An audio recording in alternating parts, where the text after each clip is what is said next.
Welcome to this week's episode of the PS We Expire podcast. I'm your host, Morgan Motzinger, and I'm not going to do much of an introduction today because I just want to jump into this episode.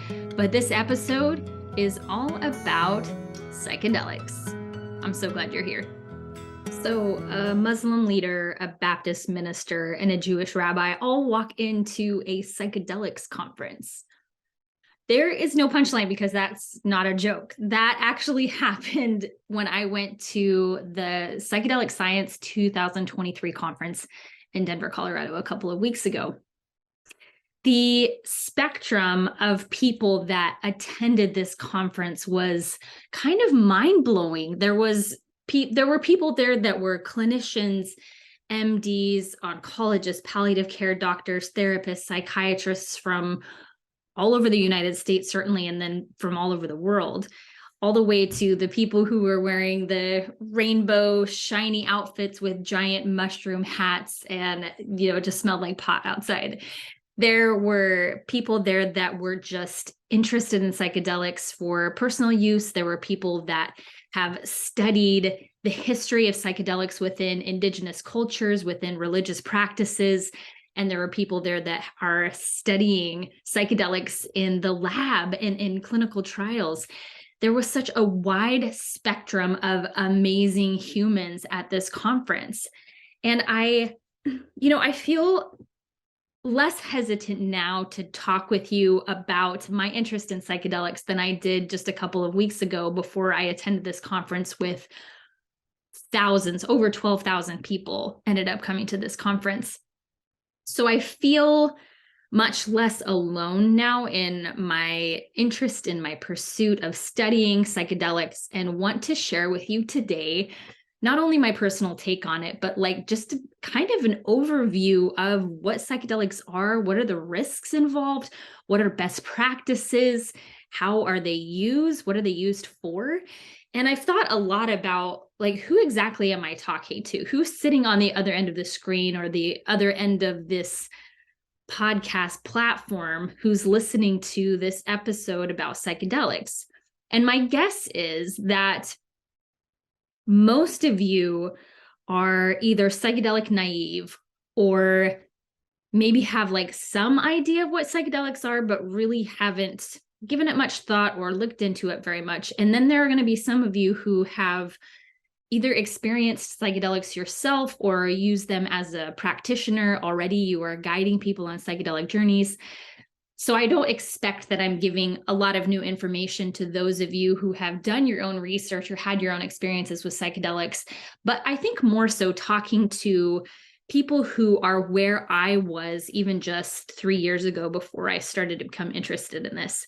So today, as I talk about psychedelics, I have a couple of things that I want to address. First, I want to talk about what exactly are psychedelics and how do they work? What are they being used for? What have they been used for thousands of years? And what have they been used for in the last 50 years?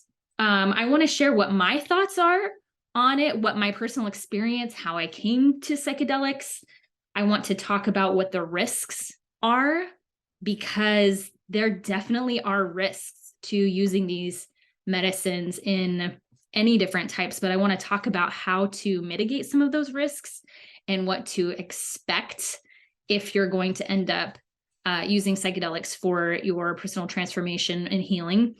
I want to talk about the applications and how it's used. And then in the show notes, I'm going to share some really great resources that I have used as I have studied psychedelics myself. I've got some great podcasts episodes that I will share with you that go way more into depth about the modality, the science of it, how it's being used, than what I'm just scratching the surface on here in this episode. I will share with you helpful Netflix documentaries, docuseries, books that you could read, and other places that you can learn more about psychedelics. The quote that I want to share with you that is, I think, a great way to think about the direction of this episode is by Viktor Frankl. If you haven't read Man's Search for Meaning, I highly recommend that you read that. Viktor Frankl was a prisoner of war in a concentration camp during World War II. And he talks about what exactly got him through that impossible circumstance and coming out on the other side, still having a heart for healing humanity, still having his interests intact into his own consciousness and awareness and self-development. And here's the quote: "Man is not destroyed by suffering. We are destroyed by suffering without meaning." We are destroyed by suffering without meaning. When we cannot make sense of the hard things that come into our lives, when we can't, this is me talking now, this is not him expounding on this thought, but when we get into these places where we are stuck in our circumstances, we are stuck in the challenges that have come into our lives and we cannot move forward, we can't move out of them. And a lot of times we get stuck in those places, sometimes because of early childhood trauma, sometimes just the shit that comes our way. And because the longer you live, the more that you're going to experience really hard things. That's just part of the human experience. And I am really interested in, how do we become resilient people? How do we continue to move forward, not just slogging through the rest of life, but how do we grab life by the horns, I guess, and say, I am here for the ride. I am going to pursue joy. I am going to pursue meaning. I am going to pursue fulfillment and connection. How do I do that? So psychedelics are just a part of this conversation for me, and I'm really, really happy to talk about this with you all today. So the conference that I went to was put on by MAPS. It's the Multidisciplinary Association for Psychedelic Studies that was founded in the 1980s by Rick Doblin. Now, any of you who grew up in the 70s, 80s, 90s will probably remember the DARE slogan, like the DARE.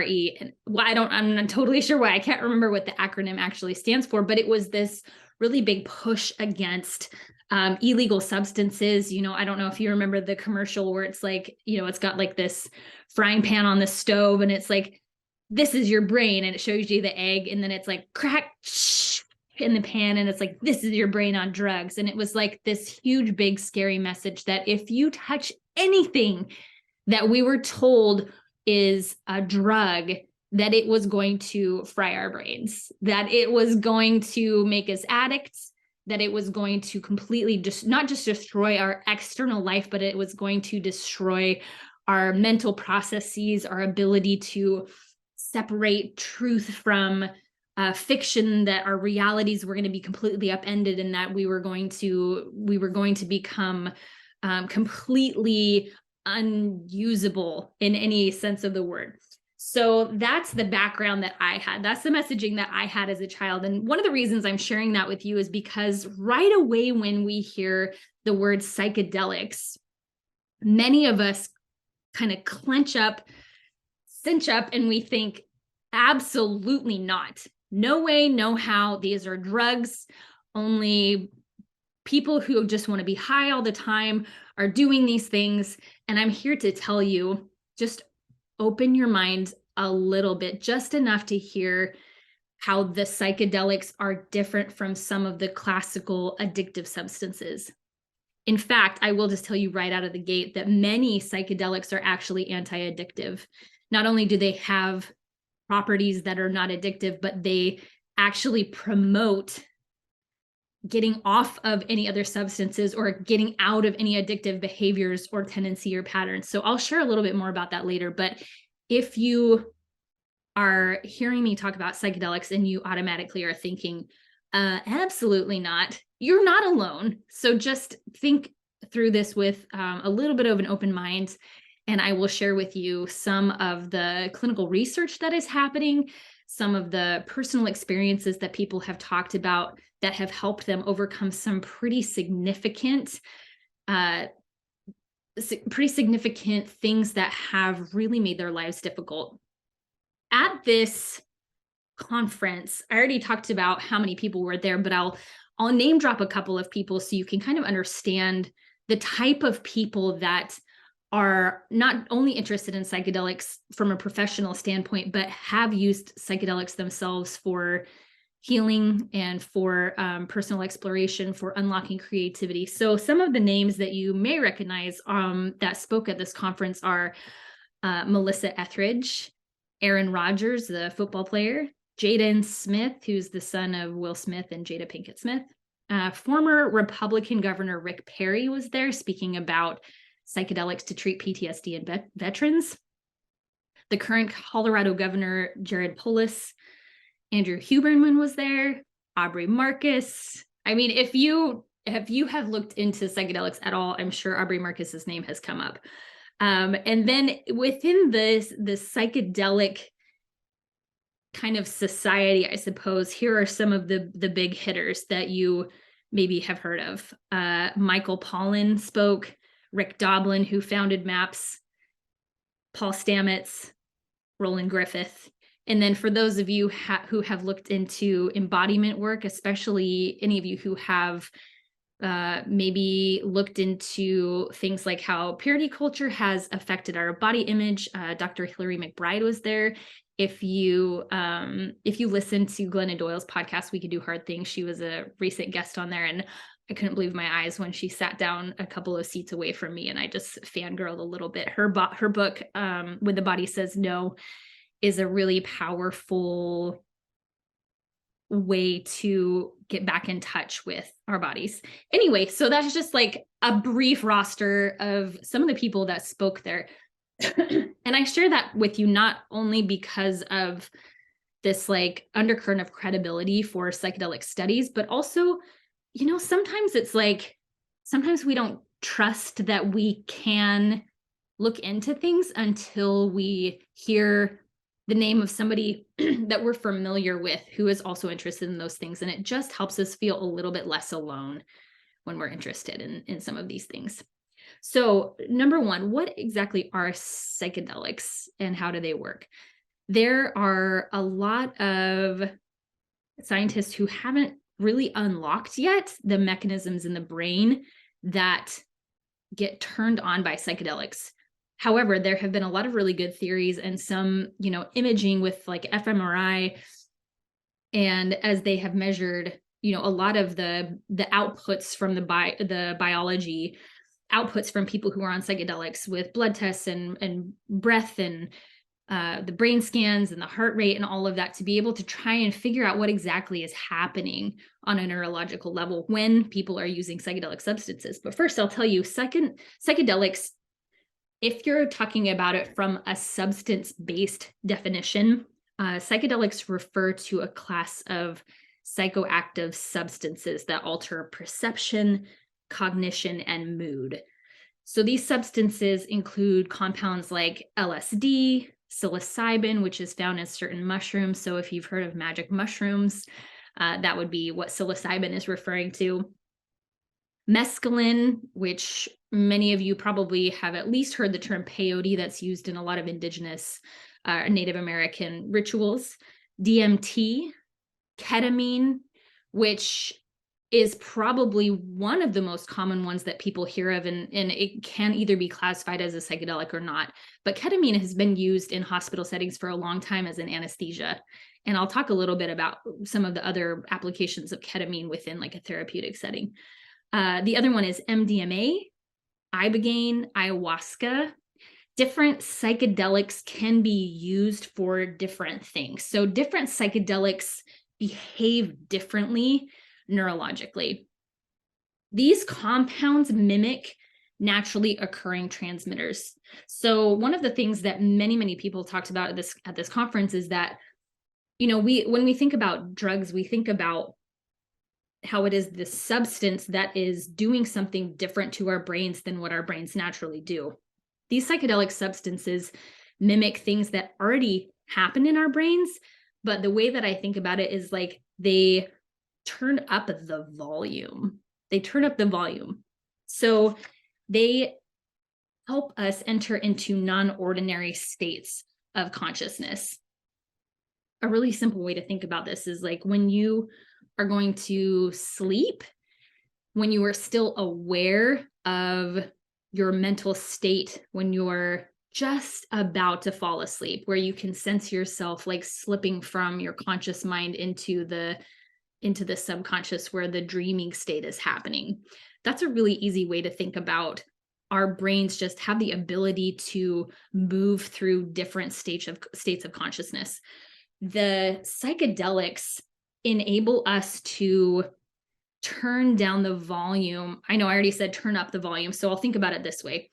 We have what many scientists and neurologists and neuroscientists have talked about is the default mode network. So it's this part of our brain that is the most recently evolved that kind of acts like the conductor. So it's telling everybody what to do. It's telling our brains what to focus on. It's giving our brains an objective to look at, to work on, to focus. And when our default mode network is in charge, it's really, really difficult to tap into these deeper states of our conscious and unconscious awareness. So many people have postulated that psychedelics actually turn the volume down on the default mode network and turn the volume up on more of that subconscious program that's running. It gives our brains the ability to make connections that with our conscious minds don't really make sense, but it's our brain's ability to kind of see the big picture. It helps us to feel more connected with all of the pieces of reality that are impossible for us to take in when we're in our conscious state. So for instance, we have this system that is called the RAS system, which is your reticular activating system. That is in charge of which things you pay attention to. So if you haven't heard this may blow your mind a little bit. We largely fill in the gaps. Our brains largely fill in the gaps in our reality. So there is no possible way that our minds can take in all of the sensory, visual, touch, smell, sound, senses, everything that's coming in. There's no way that our brains can process that. Absolutely no way. So our brains largely fill in the gaps in our perceptions based on patterns. So especially as we are children, and our brains are like these sponges that are taking in all this information, they're making all these neural connections. Our brains run on this pattern recognition kind of track. And if we don't actually see something, our brains are still going to fill in what should be there. So our conscious minds are not picking up on most of what is happening around us. If we even think about like other animals who, like bees, for instance, have a wider range of being able to perceive light and color than we do, a much wider range. So we see such a small fraction of the colors and the light spectrum that we're actually able to take in through our eyes.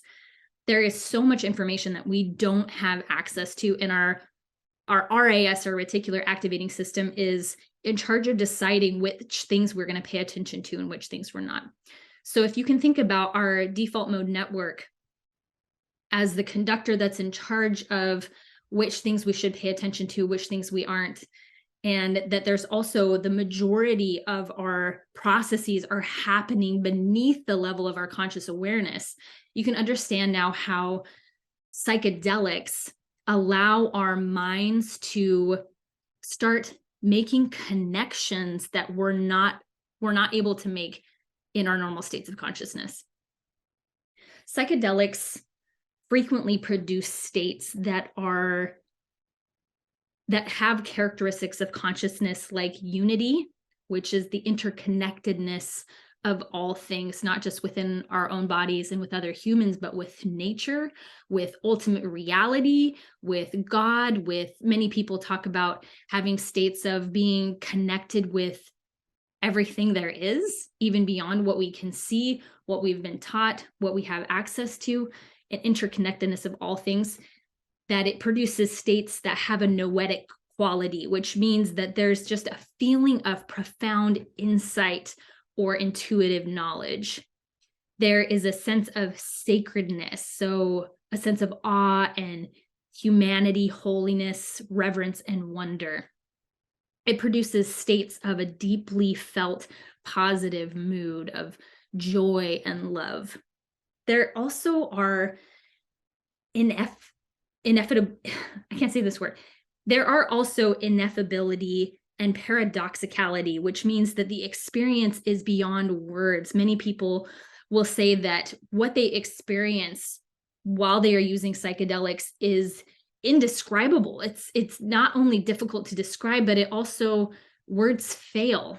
You can try and it's almost like when you're describing a dream to somebody, and when you were in your dream, you felt either, totally afraid, you were terrified, or you felt something really lovely in your dream. But when you're telling somebody else about it, you're like the words just don't convey the sense of what you felt in that dream. And this is something that many people who have used psychedelics will say, like, I can't even describe to you what this actually felt like. Many people will also talk about a core religious or transcendent experience.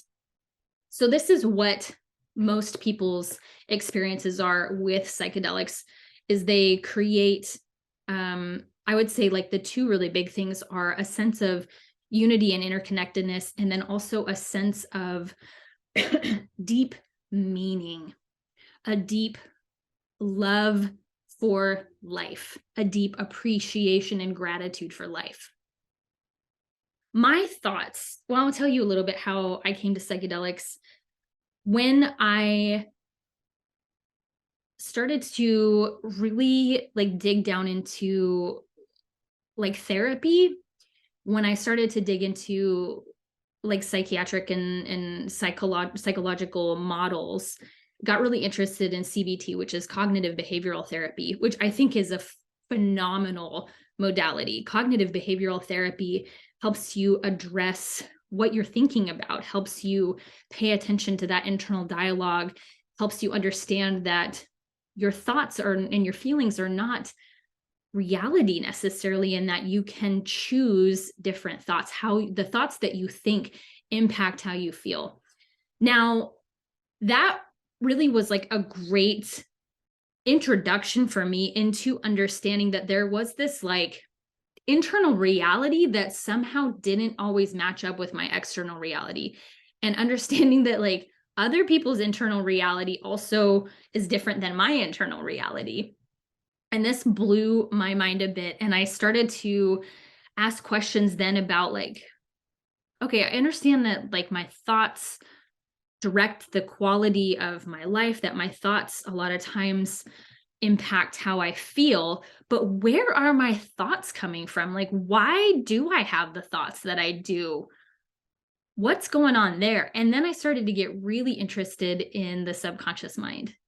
This led me to neurolinguistic programming. This led me to study about the placebo effect, which I think is, if you're really going to start talking about the power of the subconscious mind, the placebo effect is a really fascinating study. Why exactly does the placebo work? Why do people who take a placebo and in the other group, they're taking classical medications for depression and anxiety, why are people in the placebo group having it sometimes the same, if not better results than the people who are actually taking the pharmacological medications? Why is that? What exactly is happening? There was even this really fascinating study that they did with patients who had to have knee replacement surgery. And the people who were in this study knew that there was a chance that they would be in the placebo group. So this wasn't, this was completely ethical. But they had one group who actually was getting the knee replacement surgery. And then they had one group who went through all of the pre-op things, everything looked the same. So they still went under anesthesia for the same amount of time. They still got a cut on their knee. They still got stitched back up. They still had the same prescription for rehabilitation and, outpatient therapy and physical therapy.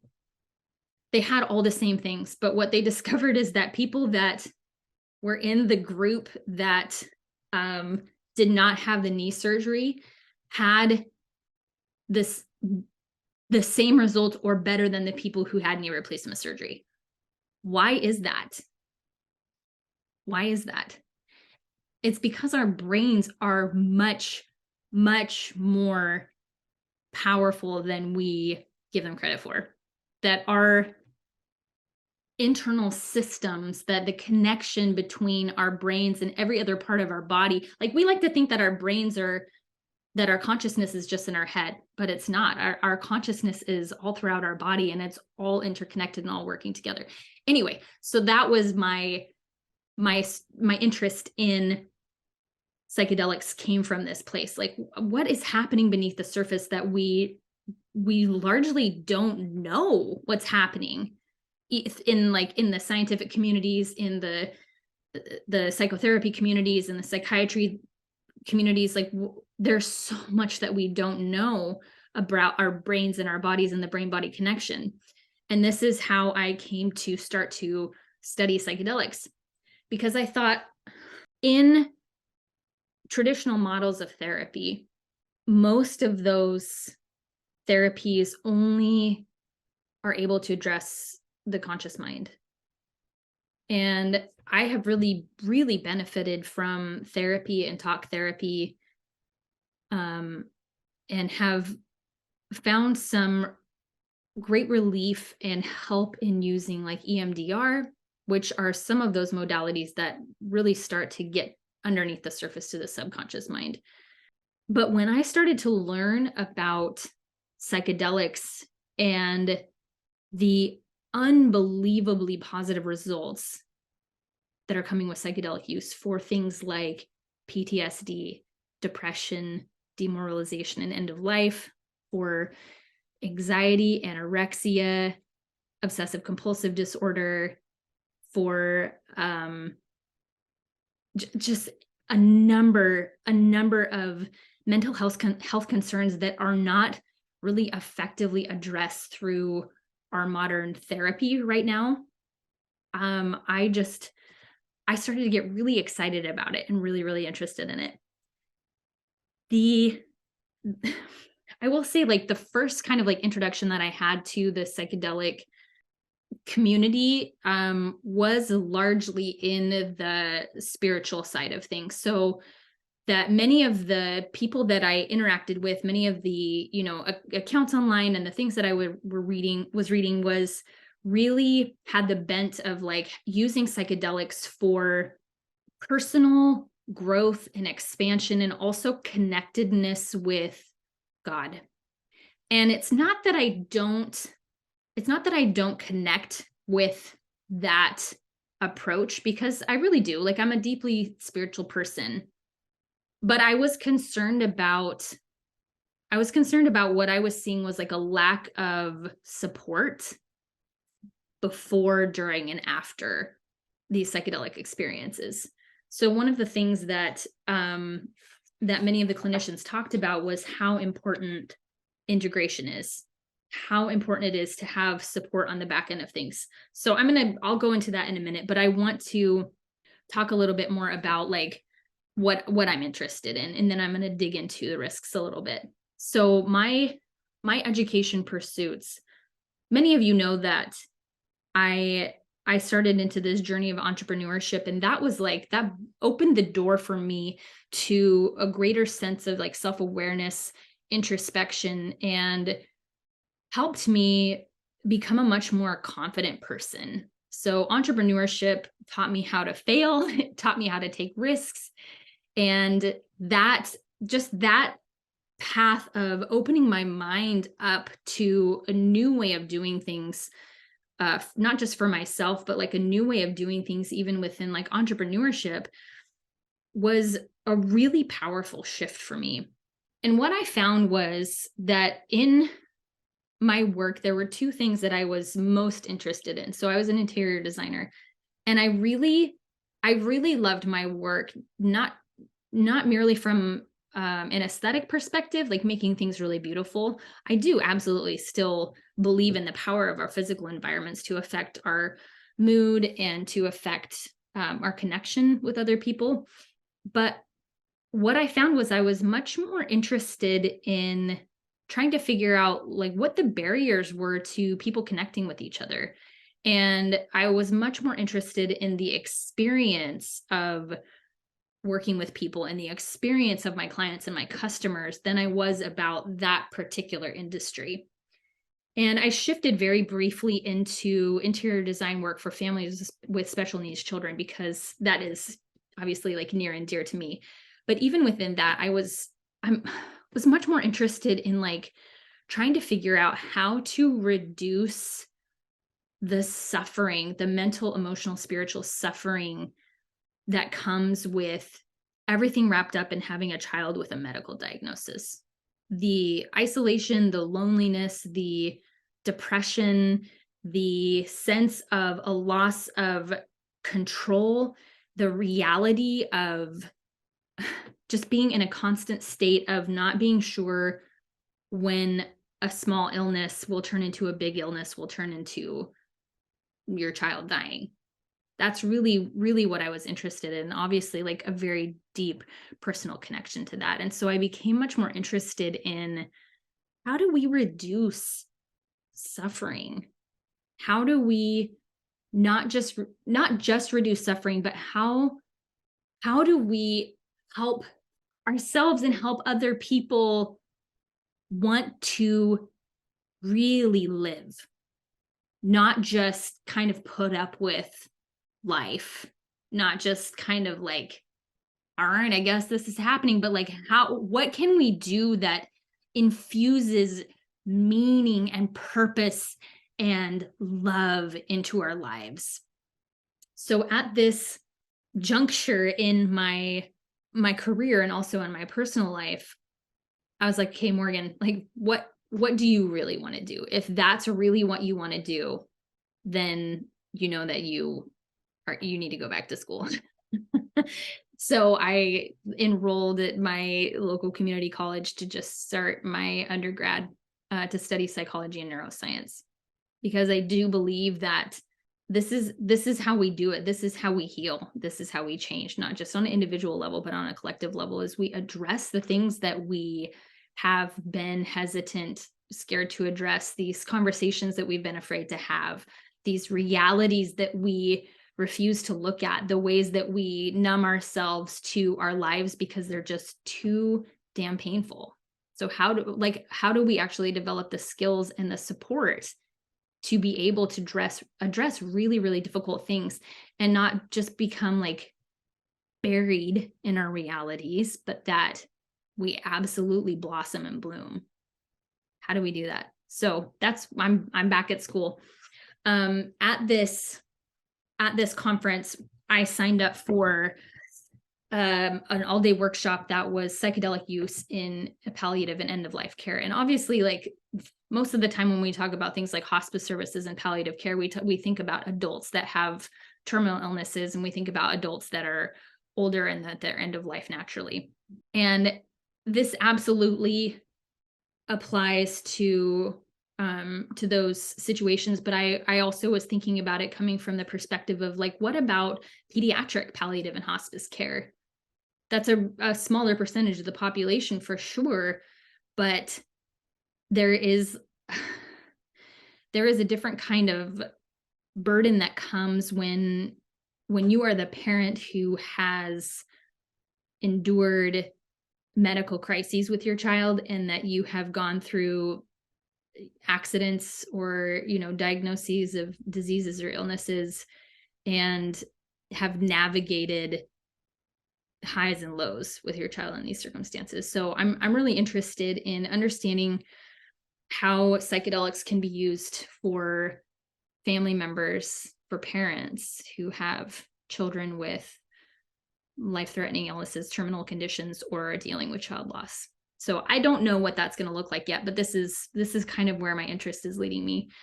So some of the people that spoke in this workshop, there were different panels and different speakers, but they talked about the clinical trials using psilocybin with people who have terminal cancer diagnoses that are on hospice because of their terminal cancer. They also talked about a study where they used psilocybin for long-term AIDS survivors, that the results of these clinical trials are absolutely astounding and would just break your heart in the best way to see the positive effects of these medicines on people who are suffering from things like demoralization. And I'll talk about that a little bit more in a minute. At some point, the reality is that all of us are going to be confronted with our own mortality. If you haven't experienced that already through somebody that you love dying and coming face to face with the fact that you at some point will also die, if you have, had a chronic illness or a terminal diagnosis yourself, if you just have had, like a freak out and an existential crisis about the reality that at some point, like, we're not going to be here anymore. These are all really big questions that can be addressed through therapy and psychedelic use in a really profound and amazing way. This quote that's on St. Paul's Monastery in Mount Athos, I think is just such a meaningful quote. It says, "If you die before you die, then you won't die when you die." If you die before you die, then you won't die when you die. What this quote means to me is that if you look death square in the face before you quote unquote have to, before it really is like at your doorstep, that if you address your own mortality and you learn how to truly live, that when death is imminent, it doesn't matter as much because you've already died. You've already died to what you thought your life was going to be like. You've already died to the understanding that at some point you're not going to be here in this body anymore, which is a really hard thing to wrap our heads around. But if you die before you die, when you die, you won't die. Okay, so let's talk about the risks really quickly, because I will just say this. So as I was doing my research, my additional research, and putting together my notes for this, and I typed in psychedelics into just like a Google search, the sentences that kind of show up in the summaries below all the articles all contained really, really negative things to say about psychedelics. Many of those are directed by the implementation of the war on drugs that happened in the 70s and 80s. So because psychedelics, with the exception of ketamine and now psilocybin in some states like Oregon and I think a couple of cities in Colorado, maybe the state of Colorado now, and very shortly, I do believe that MDMA is going to be FDA approved for use within a therapeutic setting. But psychedelics are illegal. Psychedelics are still, a Schedule I substance. They are still criminalized. And so this definitely is changing now, but there are not a lot of places that are going to say like, oh yeah, they're great, because they're still operating on what the FDA says about them. They're still operating on where they sit in the classification with other substances. And to be fair, I do think that it is important, very, very important, for people to understand the risks of these medicines and these substances before they just jump into using them. So some of the risks are going to include heart problems. So if there's a history of any cardiac issues, that's going to have to give you some pause, because they can raise your heart rate. And especially there are some that are going to be more problematic for people with heart conditions than others. So this is where, you need to have your medical team on board with some of these things, or at least have a practitioner or a guide that is informed and using these questions as part of your intake process before you work with them for any of these medicines. There are certain mental health conditions that should give greater pause to using psychedelics. So things like schizophrenia, if there's a history of psychosis, if there has been a psychotic break, if it's not just a personal history, but there's a family history of these things, you need to be extra careful when you're using mind-altering substances like psychedelics. You need to be very, very careful. which is another reason why I heavily advocate for having a guide. Now, the reality is that when you are under the influence of these psychedelic substances, you are in a highly suggestible state. So there have been many people who have been exploited in those circumstances. There have been many stories of people being inappropriately touched, that there are stories of sexual abuse within the use of psychedelic substances. So these are risks that you need to be mindful of if you are going to travel down this road. There are also bad trips. There are people that have really harrowing experiences where they're confronting their own mortality, they're confronting trauma, they're confronting a lot of things that maybe they are not in a place that they are mentally and emotionally ready to face yet. So having an experienced guide to help with that also can minimize these things. But I don't want to downplay the reality that there are risks involved in using these substances. And also, psychedelics don't work for everyone. So there are some people who will say, this is a magic pill, that everybody should take this. This is going to cure everything. This is going to cure all the ills of the world. And that's just not true, because psychedelics literally don't work for everyone. I still think that they're a great option for a lot of people, but not everybody is going to have the same type of curative experience and healing experience that others will with psychedelics. So the paying attention to the set and setting and integration can greatly increase the chances of having meaningful and long-lasting experience.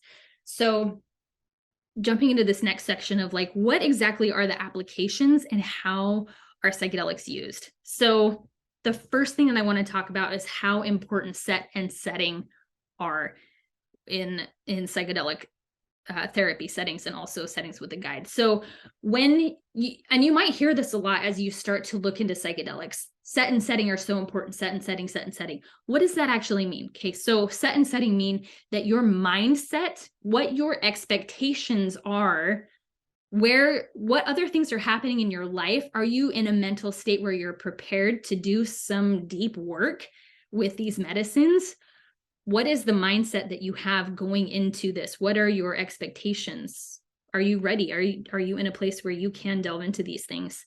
And the setting, the environment in which you take these substances, which not only is including the physical environment, because that can highly impact the experience. So music, lighting, textures, and then also probably the most important part of that, who else is there with you while you are on your trip? Who else is with you, who is guiding you, who is available to offer support while you are on these medicines? So set and setting are the most important parts of this. The two applications that I want to talk about that were talked about pretty heavily in some of the sessions that I was in, were focusing on the applications for unwell people and well people. So, I mean, it's a pretty broad term, but like when we're talking about unwell people, we could be talking about people with terminal conditions. We could talk about people who are having mental health struggles. So things like PTSD, anxiety about death, anorexia, depression, addiction. Many studies that were first developed like in the 50s, 60s, 70s, they were using psychedelics to treat alcoholism, and were helping people quit smoking. And they were having tremendous success, which I just think is like such a phenomenal thing. But some of the applications within an unwell population, one of the really fascinating things they talked about is like for people in particular that are dealing with being at the end of their life. So they have a terminal diagnosis, they're, involved in palliative care, that there is what's called demoralization that is different than depression. So there's, there's a question and a scale of demoralization, but really like what it boils down to is demoralization is like a loss of meaning, a loss of connection. And what they were finding was that the typical standard treatments for depression were not able to even touch this sense of demoralization. When in these particular clinical trials, they were using psilocybin for their patients, and that was either 100% taken care of, or it was reduced tremendously in almost all of their patients, which is a pretty phenomenal thing, because you have people that are, again, like confronted with their own mortality. Truly, the reality is right in front of them. And there was so much fear and anxiety about death. And being able to use psilocybin to help them understand the interconnectedness of all things, and to feel like death is okay. Death is a natural transition out of this body into a different state of connectedness. Even people who don't have any kind of like religious or spiritual bent to it still feel that going back to a natural state is not something to be afraid of, which is a really, really beautiful thing. A really beautiful thing. The reason why clinicians and physicians and researchers are thinking that psychedelics work really well for PTSD, for obsessive compulsive disorder, for anxiety, for depression, is because if you remember, like what I talked about in the beginning with the default mode network, is that these neural connections for pattern recognition, for our brains wanting to do things the same way they've always done them, is what keeps us stuck in these thought patterns, that keep us stuck in our addictions, that keep us stuck in our obsessions. And I recognize that I am simplifying many, many health conditions. But what I want to say is that the reason why they believe that psychedelics work is because it helps us to make new neural pathways very, very quickly. It not only helps us to be able to do that, like internally, to be able to look at our patterns in a different way, but it also gives this ability to like zoom out and see how we fit into the whole.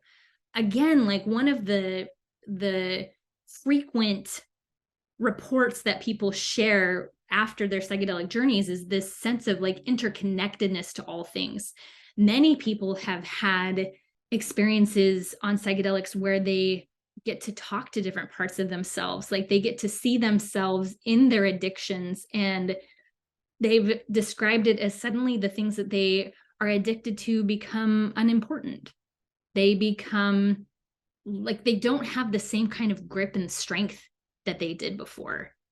They have seen that people who use psychedelics within a therapeutic setting for these things have been able to not only break long-hold addictions, but they're able to be sober for a really long time. And they're able to, like, any time where they are tempted again to go back to that thing, they remember what their psychedelic journey was like, and it keeps them from going back to that.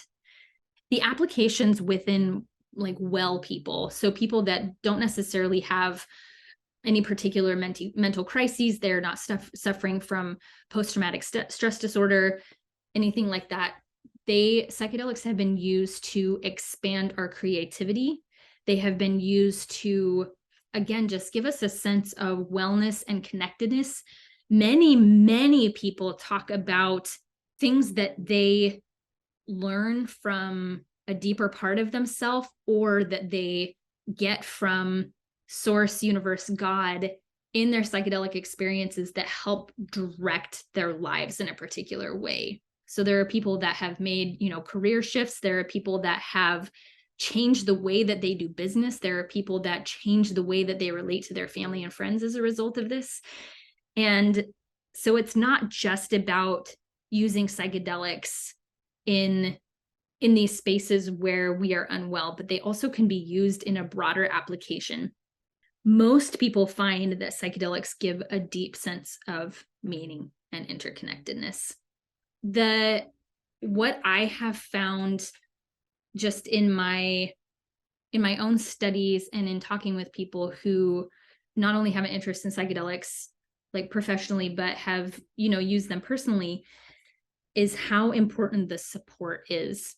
So proper preparation, having guided sessions, or at least that somebody knows when you are going to be taking psychedelic substances if you're by yourself, so that you still have support at your fingertips if you need it. I would recommend, if you're getting into psychedelics for the first time, really that you do this with someone who's experienced, that can be with you to offer support while you're using psychedelics. And then also the integration. So in some of these studies, what they found is that the biggest times of some like life-changing and profound shifts happened 3 to 7 days after their psychedelic experience. So, many people think it's going to be the psychedelic experience that gives me the big aha moments, which may be true, but for a lot of people, they need the support on the back end to integrate the things that they learned as their brains and bodies are adjusting to the bigness and the newness that they experienced on their psychedelic journey and session, are then coming to the surface later. And so they need that integration and that support during those times. I would say, especially for people that have difficult things that come up during a psychedelic journey, that it's going to be even more important and imperative to have good support on the back end. One thing I will say is that, some people will be afraid of doing a psychedelic journey because they've heard about people having bad trips. And while that, I've already talked about that and the risks, while that is certainly a risk, that is something that the risk can be lowered considerably when you have proper preparation and guidance and integration. So a good saying within psychedelic is, whatever's coming up is something that you are ready to deal with proper support. The things that are coming up are things that need to come up, that need to be addressed. And even people who have had, experiences of their own death within a psychedelic journey, and they're really, really difficult, they still come away from that with a profound sense of the importance and deep meaning of life. And so even if it was difficult, it still has the life-changing effect that they hoped for, and would still categorize that as a positive experience. Getting back to quote unquote normal life after having this kind of experience can be nearly impossible. One of the things that they shared in this particular clinical trial when they were talking about using psilocybin in end-of-life care is that this man who had a great deal of fear about death, after his psilocybin journey, didn't have the same fear and anxiety about it. And his family was really, really concerned. They thought that that meant that he was giving up.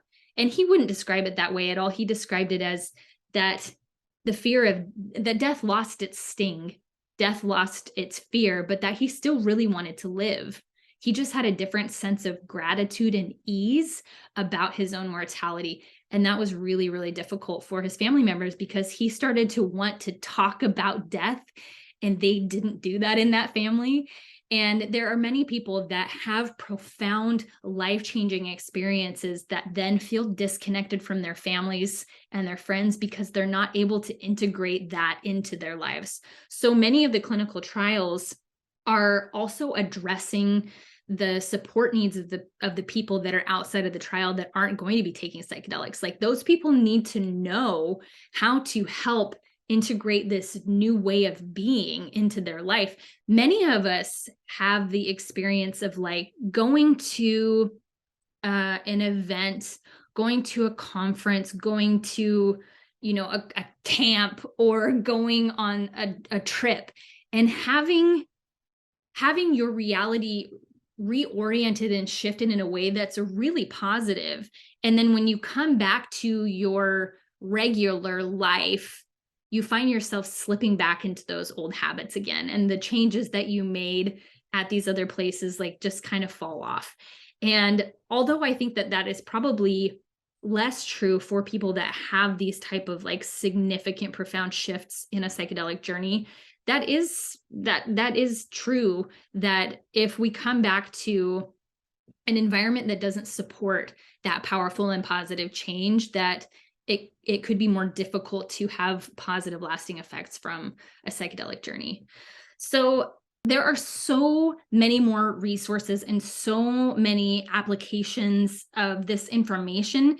And I'm like barely scratching the surface of the surface when I'm talking about psychedelics and its use within creativity, within its use to treat mental health disorders, within its use to address our own confrontation with our own mortality.